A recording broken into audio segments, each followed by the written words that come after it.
Hey everyone, I hope you're all doing really well. Today I'm going to be sharing with you the finale for my Pan Those Eyeshadows Project Pan. This has been such a fun project to do, both in 2020 as well as 2019.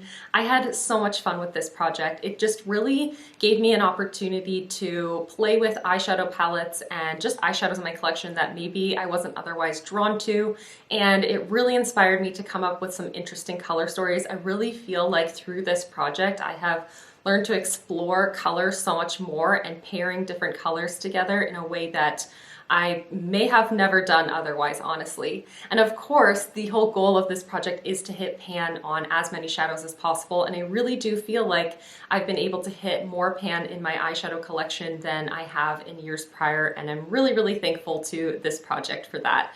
And my friend Alexi is the one that came up with this Project Pan concept, so of course I have to thank her more than I really need to thank the project itself, because she is the genius behind this whole project. She's the one that came up with the entire concept, and I was so inspired watching her do this project through 2017 and 2018 that it really made me want to do this on my own, and I'm so beyond grateful for her for coming up with this project and introducing me to it, because it has just been an absolute treat.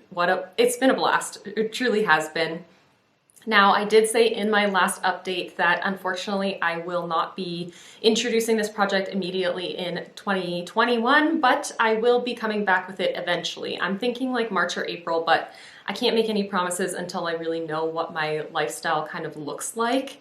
Unfortunately, I really want to just hop in and start doing this again, but I do think a little bit of a break might be also a good thing for me to just kind of play around with my collection and just explore in a different way.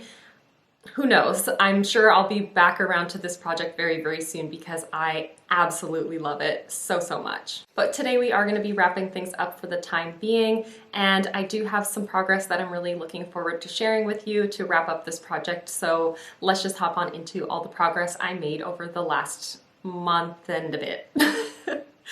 So the first shadow I want to talk about comes from my Urban Decay Born to Run palette. The shadow that I'm working on is called Drift, which is this beautiful, like, purple-ish gunmetal kind of shade. It's a beautiful metallic. It's quite deep and smoky and very like punky, and I did wear it 7 additional times this month, allowing me to actually be able to hit pan on it over this past, well, between my last update and today is what I really should be saying. So I did hit pan on it only a handful of days ago. Today I'm wearing it on my nails as a nail polish. I've had this on for a few days now, and I absolutely love the way that this looks as a nail polish. It is so unbelievably beautiful. It's like this mix of elegant and punky kind of styles all together, in my opinion. I think it's absolutely beautiful. And I used this a total of 15 times throughout this project.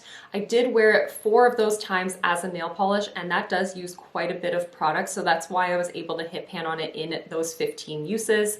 There were other times when I used it kind of like as a smoky outer corner or a smoky liner, and then a handful of times that I wore it all over the lid and lower lash line as well. I was able to use this in so many different ways and with different types of looks, and I really did enjoy reaching into this palette as a whole over the past 3 months in order to really reach for Drift. But honestly, I've just been reaching into this palette and really enjoying this color story and finding it very inspiring. And this next shadow is one by Colourpop. It is the pressed powder shadow in the shade Stay Golden, and it is a beautiful like matte raspberry red shade, as you can see here. It's absolutely beautiful, but I only reached for it 1 time this past month, which is a tragedy, quite honestly. I can't believe I kind of just overlooked this shade. I kind of forgot about using it more frequently in my rotation, so unfortunately I did not hit pan on it this past month, but I did really enjoy reaching for this and integrating it into looks over the past 2 months. I used it a total of 7 times, which I think is still pretty good, even though it could have definitely been far better than that.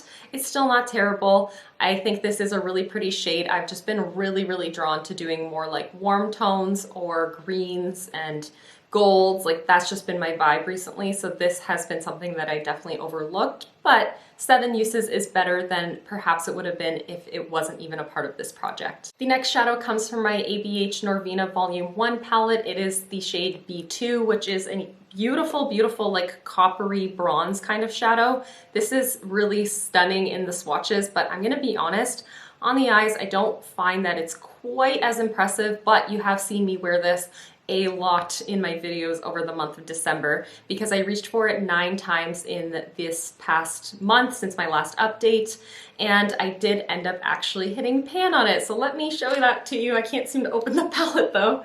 I did hit pan on it actually just today. So today I did like an all over smoky eye with this all over the lid and all over the lower lash line, and I did hit pan on it just today in that 9th use.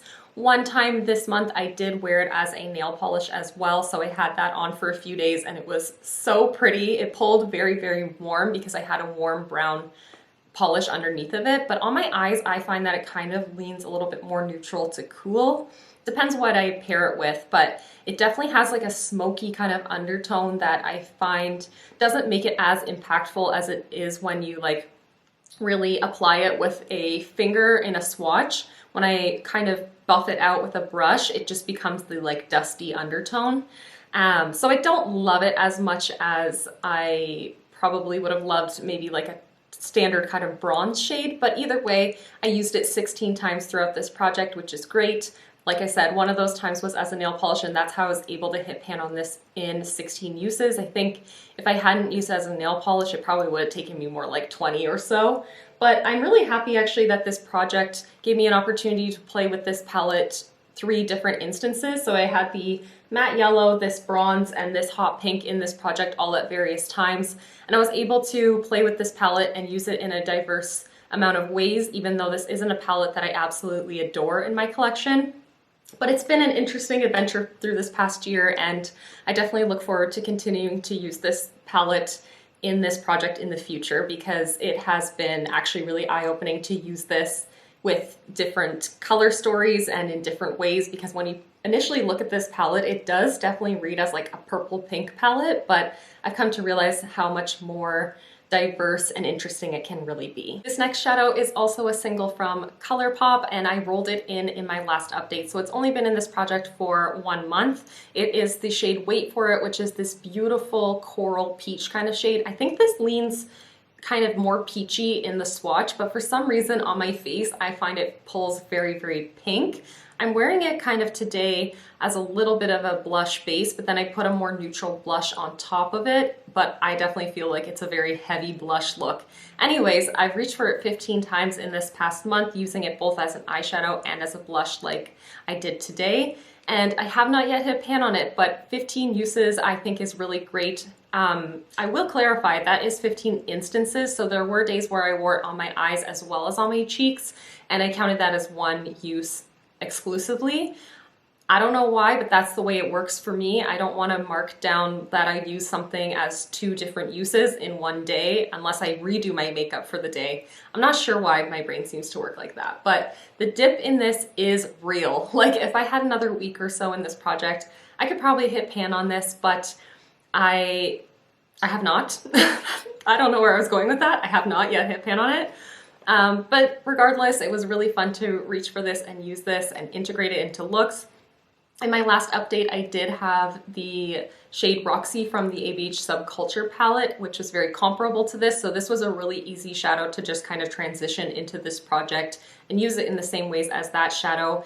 And I've been really enjoying having like a coral peach kind of shade as a like starter kind of color for my eye looks. And yeah, this was a treat. This was a lot of fun to reach for, and I'm really happy that it got rolled into this project immediately following Roxy, because I've just been really embracing that kind of corally shade as a transition kind of crease shade. It's been really fun. And last update, I also rolled in one shadow from my Urban Decay Electric palette. This palette is something that I've been really enjoying reaching for periodically throughout this year, so it was really nice to roll this palette into this project. The shade that was selected for me was this one right here, which is a like shimmer green shade. It's in the shade Freak.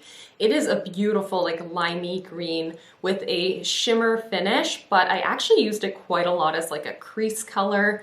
I used it a lot this month. and I used it 7 times. That's what I totaled, like that's what I tallied rather, but I think I may have reached for more than that because I feel like I did a lot of green looks.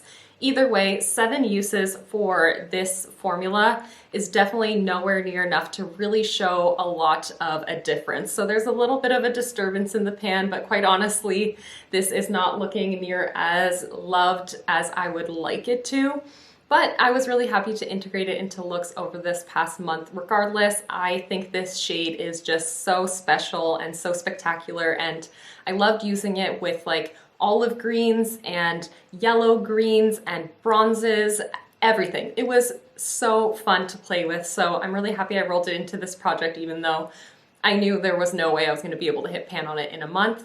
It was still really, really fun to reach for. It does feel really weird not rolling anything new into this project considering that I did hit pan on 2 shadows, but I'm really happy to report that having hit pan on those 2 shadows means that I actually ended up hitting pan on 17 eyeshadows in this project pan. So that is really, really impressive. I'm super happy with myself. I had kind of like a loose goal of hitting pan on 1 shadow per update in this project, and I kind of blew it out of the water. Like, I'm pretty impressed that I managed to hit pan on 17 eyeshadows in this year through this project pan alone. I did hit other pans in my eyeshadow collection, but without this project, I definitely would not have hit the amount of eyeshadow pans that I did, and that makes me really happy.